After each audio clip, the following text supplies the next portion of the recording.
गीता के 8वें अध्याय का महात्म्य।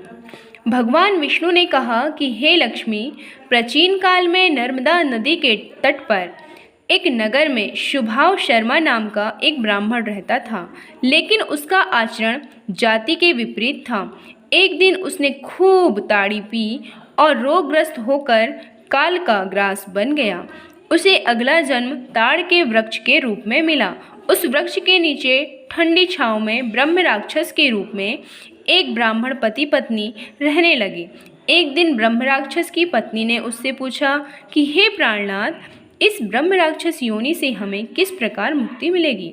तब उस ब्राह्मण ने कहा कि हे देवी, ब्रह्म विद्या के उपदेश, अध्यात्म तत्व के विचार और कर्म विधि के ज्ञान के बिना किस प्रकार संकट से छुटकारा मिल सकता है।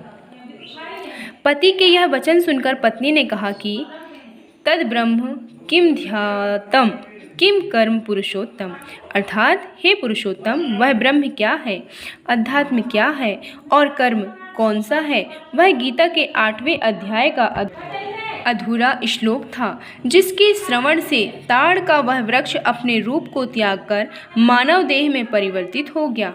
यह वही शुभाव शर्मा था जिसने ताड़ी अधिक पीने से मृत्यु के पश्चात ताड़ के वृक्ष की योनि पाई थी। इस अर्ध श्लोक के प्रभाव से ब्रह्म राक्षस पति पत्नी भी ब्रह्म राक्षस योनि से मुक्त हो गए। शुभाव शर्मा उस अर्ध श्लोक को श्रद्धा भाव से लिखकर भगवान विष्णु की साधना के उद्देश्य से पावन नगरी काशी चला गया। उसने वहाँ घोर तप किया तथा गीता के 8वें अध्याय के अर्ध श्लोक का नित्य पाठ करने लगा, जिससे उसे मोक्ष की प्राप्ति हुई। भगवान विष्णु ने कहा कि हे लक्ष्मी, गीता के 8वें अध्याय का महात्म्य बड़ा विलक्षण है, जिसको सुनने से ही मुक्ति हो जाती है। बोलिए श्री कृष्ण भगवान की जय।